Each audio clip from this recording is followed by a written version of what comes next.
Shri Venkateswara gold finance తాకట్టులో ఉన్న బంగారాన్ని విడిపించి కొనబడును. సంప్రదించండి 8499070070. మీకు నచ్చకపోతే అమ్మ నాకు నచ్చలేదు లేదా తల్లిదండ్రులు చెప్పండి క్లియర్గా, మాకు నచ్చలేదు, నేను అతను చేసుకోను, నాకు ఆల్రెడీ బాయ్ ఫ్రెండ్ ఉన్నాడు, నేను అతన్ని ప్రేమిస్తున్నాను, అతన్నే పెళ్లి చేసుకుంటానని క్లియర్గా చెప్పారనుకోండి, ఒకళ్ళ జీవితం నాశనం కాకుండా ఉంటుంది, అది మీరే కాపాడినట్టు ఉంటుంది. అలా కాకుండా పాత వాళ్ళతో ఎంజాయ్ చేసినంతసేపు ఎంజాయ్ చేసి తర్వాత ఆడు మళ్ళీ తిరిగి మీకు పరిచయంలోకి రావటం, లేదా ఈలోపు పెళ్లి జరిగినా లేదా పెళ్ళి అయిపోయినా కానీ ఆ పరిచయాన్ని మళ్ళీ కొనసాగించడం, ఏదో ఇటువంటి చీప్ ట్రిక్స్ ఏర్పాటు చేసి పైకి మళ్ళీ మనం సరదాగా వెళ్దాం, విజిట్కి వెళ్దాం, లేకపోతే ఏదో ట్రిప్కి వెళ్దాం అని తీసుకెళ్ళి వాళ్ళ జీవితాన్ని కాలరా చేయటం అంటే ఎంత మహాదారుణం అన్నమాట అండి. అంటే మీకు వద్దు, నీతో ఉండాలనుకోవట్లేదు, మన ఇద్దరం విడిపోదామని చెప్పుకున్నా పర్వాలే, కానీ అతను చంపేయాల్సినంత అవసరం ఏమొచ్చిందో నాకు అర్థం కావట్లే. అటువంటి సమస్యలు ఈ పూణేలో జరిగిందని కాదండి, చాలా సమస్యలు అలాగే వస్తున్నాయి. ఎక్కువగా ఆడవాళ్ళతో వస్తున్నాయి. ఎక్కువగా వాళ్ళు జాగ్రత్త, అంటే వాళ్ళని చంపేయటం ఆడికి పెద్ద సమస్య ఏం కాదు, కానీ ఏంటంటే ఈ మనకున్న కొన్ని చట్టాల్లోని లోపాలు వాళ్ళకి ఆడవాళ్ళకి అనుకుంటాం వల్ల ఏంటంటే వాళ్ళకి చాలా ప్లస్ అయిపోయింది, చాలా ప్లస్ అనమాట. అంటే మగవాడు చిన్నది ఏదన్నా సరే తప్పు, గృహహింస లేకపోతే ఏదో చట్టాలన్నీ వచ్చేసినాయి. అదే ఆడది ఎన్ని చేసినా సరే ఆడి జీవితం నాశనం అయిపోయి సర్వనాశనం అయిపోయి చనిపోవటం దాకా వచ్చేస్తుంది తప్ప ఆ జీవితమే ఉండలేదు. అటువంటి ఆడవాళ్ళు బరితెగించి, అంటే వాళ్ళకున్న చట్టాలు సమాజంలో ఉన్న లొసుగులను అడ్డు పెట్టుకుని బరితెగించి ఇంకోళ్ళ జీవితాన్ని కాలరా చేస్తున్నారంటే ఎంత దారుణానికి దిగజారిపోయారో మనం ప్రత్యేకంగా చెప్పనవసరం లేదు. అమ్మ, మీకు నిజంగా మీకు చేసుకోబోయేవాడు ఇష్టం లేకపోతే, లేదా చేసుకున్నవాడు ఇష్టం లేకపోతే మన ఇద్దరం కలిసి ఉండొద్దు, మన ఇద్దరం విడిపోదామని చెప్పండి. దానివల్ల ఏంటంటే ఇద్దరికీ మేలే. అతను నిజంగా మిమ్మల్ని ప్రేమిస్తున్నా సరే కొంతకాలానికైనా సరే అతను బయటపడిపోతాడు. కానీ అతను కూడానే ఉండి మీరు బాయ్ ఫ్రెండ్నో లేదా అంతకుముందు కనెక్టింగ్లో ఉన్న ఎప్పుడో పరిచయాల్లో ఉన్నవాడిని మళ్ళీ లైన్లోకి తీసుకొచ్చి నీ కట్టుకున్న భర్తనే, మీ పిల్లలు ఉన్నవాడినే మీ అతనితో పిల్లలు కానీ కూడా మీరు చంపేస్తున్నారంటే అంతకంటే దిగజారారంటే మీకు బజారులో తిరిగే వేసలకి పెద్ద తేడా లేదు. ఎందుకంటే మీరు ఆ సుఖాన్నే చూసుకుంటున్నారు తప్ప మీ బాగు, మీ కుటుంబం లేకపోతే మీ పిల్లలు అనే దాని గురించి మీరు ఆలోచించట్లే. ఇక్కడ పూణే విషయం ఆలోచించినా సరే ఎలాగుందంటే, ఒక ప్రియుడిని అంతే గత పరిచయాలని ఉన్నవాడిని లైన్లో పెట్టి పెళ్లి చేసుకోపోయేవాడిని ఎక్కడికో ట్రిప్ కానీ తీసుకెళ్ళి ఒక విహారయాత్ర లేకపోతే ఏదో కాసేపు ట్రిప్ అనుకుందాం, లేదా పిక్నిక్ అనుకుందాం, ఆ పిక్నిక్ని తీసుకెళ్ళి కొండ మీదకి తీసుకెళ్ళి దోసేసి అతను చంపేద్దామన్న స్కెచ్ చేసావంటే నువ్వు మామూలు ఆడదాను కాదు. నీలాంటి ఎదవల్నే నడి రోడ్డు మీదకి తీసుకొచ్చి మొక్కల కింద ఎక్కేస్తే తప్ప అసలు ప్రజలంటే సమాజం అంటే ఏంటో నీకు అర్థం కాదు. అటువంటి చట్టాలు కూడా నీలాంటి వాళ్ళకి అనుగున్నాయి. అందువల్ల ఎవరు ఏం చేయలేకపోతున్నారు. కానీ నీలాంటి దాన్ని కనుక నడి రోడ్డు మీద ఏదైనా చేసేస్తే, ఇదిగో దీన్ని ఎలా చేసాం, ఇది ఎందుకంటే ఇంతమంది మా అబ్బాయిలను మోసం చేసింది, ఒకళ్ళిద్దరిని చంపేసింది కాబట్టి దీన్ని ఎలా చంపేస్తున్నాం అని చెప్తే కనుక మిగిలిన వాళ్ళు ఎవరన్నా చేయడానికి భయపడతారు. అటువంటి ఇన్సిడెంట్లు మన ప్రభుత్వాలు, మన గవర్నమెంట్లు కఠిన శిక్షలు మనం మామూలుగా చూస్తున్నామండి. ఎవరన్నా ఏదైనా చేస్తే మగవాళ్ళనే ఎన్కౌంటర్ ఎక్కువగా చేసిన వాళ్ళు ఎవరన్నంటే ఎక్కువగా మగవాళ్ళే ఉన్నారు.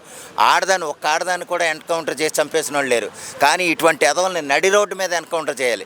అలాగేంటంటే ఎన్కౌంటర్ చేసే మగవాళ్ళు 10% దోషులుంటే ఇలాగ తప్పు చేసే ఆడవాళ్ళు 90% దోషులు ఉన్నారు. కానీ ఏంటంటే సమాజం లేకపోతే చట్టాలు లేకపోతే న్యాయాలు వాళ్ళకి అనుకూలించడం వల్ల ఏంటంటే వాళ్ళు చాలా సందర్భాల్లో, అంటే చాలా ఎక్కువ సందర్భాల్లో తప్పించుకు తిరిగేస్తున్నారు. అంటే సింపుల్గా చెప్పాలంటే ఎంతోమంది మగవాళ్ళని మోసం చేసి వాళ్ళని సర్వం నాకేసి రోడ్డు మీదకి తీసుకొచ్చేస్తున్నారు. అటువంటి ఎదవల్ని కొంచెం గమనించి మగవాళ్ళు పెట్టే కంప్లైంట్లు కూడా, మగవాళ్ళు పెట్టే పిటిషన్లు కూడా స్వీకరించి దర్యాప్తు కొంచెం సబావుగా చేసి, అంటే ఆడవాళ్ళ దృష్టిలో కాకుండా ఒక సామాన్యుల దృష్టిలో దర్యాప్తు చేసి తప్పెవరిదో దోషులను కఠినంగా శిక్షిస్తే కనుక కొంచెం సమాజంలో ఇటువంటి ఆడవాళ్ళు చెలరేగిపోకుండా ఉంటారు, పేటరేగిపోకుండా ఉంటారు అనేది నా అభిప్రాయం. దానివల్ల ఏంటంటే శిక్ష అనేది ఆడ మగాని కాకుండా అంటే ఆడవాళ్ళు అయితే ఒకలాగా మగవాళ్ళు అయితే ఒకలాగా కాకుండా తప్పు చేసిన వాళ్ళు అనే విధంగా లెక్కేస్తే కనుక 90% ఆడవాళ్ళు కుక్కజావు చేస్తారని నేను ఖచ్చితంగా చెప్తున్నాను. ఆ విధంగా తప్పు చేసిన ఆడవాళ్ళందరినీ కూడా ఎవరైనా సరే తప్పు చేస్తే కనుక ఒకళ్ళ జీవితం కాలు రాస్తారంటే ఖచ్చితంగా వాళ్ళు తప్పు చేసినట్టే. అటువంటి వాళ్ళు ఎవరో కూడా సమాజంలో బతకడానికి వీల్లేదండి, బతకూడదు, బతకనివ్వకూడదు. ఆయన ఏమీ డబ్బు లేనివాడు కాదు. ఆ అమ్మాయి తీసుకొని వెళ్ళి చంపాల్సిన అవసరం ఏంటి? లవర్ ఉంటే అమ్మ తల్లుల్లారా, ఆయనకి డబ్బు ఉంది, ఈమెకి డబ్బు ఉంది. ఒక బక్రాగాడిని లవ్ చేసిన పాపానికి ఎవరు బలైపోయింది? ఎవరు? ప్యాలెస్ ఎక్కడ, ఏదో ఊర్లో, ఉదయపూర్లో ఎక్కడో, ఉదయపూర్లోనే, ఉదయపూర్లో 17 కోట్లు పెట్టి ప్యాలెస్ బుక్ చేశాడంట. మ్యారేజ్ ఉంది అమ్మాయిది. పుట్టినరోజుకి ఎంత సర్ప్రైజ్ ఇచ్చాడు తెలుసా? ఆ వీడియోస్ చూసే ఉంటారుగా మీరు. అలాంటి సర్ప్రైజ్ ఇచ్చేవాళ్ళు మనకెవరన్నా ఉన్నారా?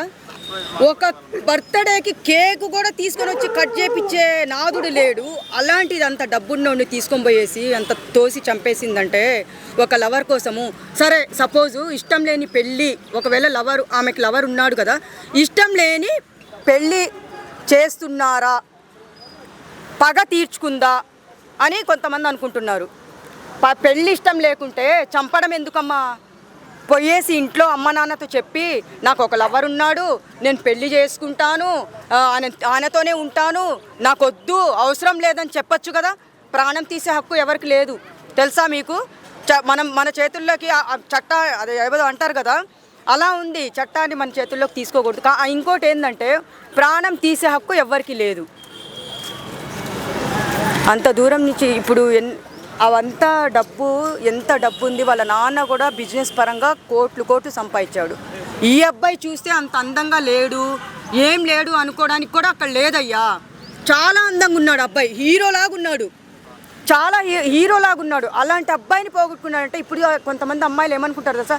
అబ్బాయి ఎంత అదృష్టవంతురాలు, ఛీ అలాంటి అబ్బాయి ఇంత మంచోడు మన లైఫ్లో ఎందుకు రాలేదా అని కొంతమంది పిల్లలు ఆలోచిస్తారు.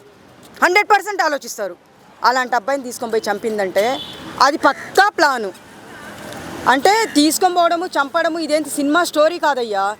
ఎప్పటి నుంచో ప్లాన్ చేసుకున్నారు. ఆ ప్లాను ప్రకారమే తీసుకొని పోయేసి చంపిందామె. ఏమి ఇవ్వాలి సలహాలు? నా తొక్కలో సలహాలు. ఎంతసేపు నేను అమ్మాయినే తిడుతున్నా. ఏమన్నాను? చాలా వీడియోలు చెప్పా, లవ్ అనేది లేదు, నవ్వకండి. ఇక్కడ 1980, 1990 వరకే స్టాప్. ఏంటి ప్రేమలు అనేది అక్కడి వరకే స్టాప్. అది దాటిందా ఉత్తుత్త ప్రేమలు. ఇప్పుడున్న ప్రేమలు అట్రాక్షన్ మాత్రమే. అబ్బాయిల్ని అయ్యా అబ్బాయిలకి అబ్బాయిలు రారు. ఎవరైనా సరే అమ్మాయి ప్రపోజ్ చేస్తేనే, ఎదవేషాలు వేస్తేనే అబ్బాయి వెంట పడతాడు. లేదు అంటే ఎందుకు వెంట పడతారు? లవ్ అనే పేరు ఎవరు చూపిస్తున్నారు? నేను ఒక అమ్మాయినే, మాట్లాడాలి. మాట్లాడకుంటే నేను కూడా ఇంకా ఊరుకోలేను. ఎందుకంటే మనము మాట్లాడుకున్నాం, వీడియోలో చాలా మాట్లాడుకుంటూ వస్తున్నాం అమ్మాయిల గురించి. మీరు చనువిస్తే అబ్బాయిలే వెనకొస్తారు. మీరు ఎంత దూరం తీసుకోబోతున్నారమ్మా? అమ్మాయిలకు చెప్తున్నా, ఎంత దూరం తీసుకోబోతున్నారు? చావంచుల దాకా తీసుకోబోతున్నారు.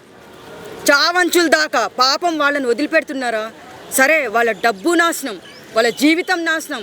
ఇటు వాళ్ళ తల్లిదండ్రులు ఏమైనా జరిగిందంటే వాళ్ళ తల్లిదండ్రులు కూడా జీవితాంతం ఏడ్చే రోజులు కూడా మీరు కలిగిస్తున్నారు. అమ్మాయిలు చాలా బాగా చేస్తున్నారు. ఎంత పక్కా ప్లాన్గా తీసుకొని వెళ్ళి చంపిందంటే, తోసేసి చంపిందంటే మామూలు విషయం కాదు ఇది. నాకు పొద్దున్న మా పాప ఇన్స్టాగ్రామ్లో చూపించింది. ఇదేందమ్మా మళ్ళీ అక్కడికి పోతే ఇదే మాట్లాడాల్సి వస్తుందేమో అని చెప్పేసి అన్నా. నేను ఇదే మాట్లాడుతున్నా. నేను నిజంగా చాలా దారుణం ఇది.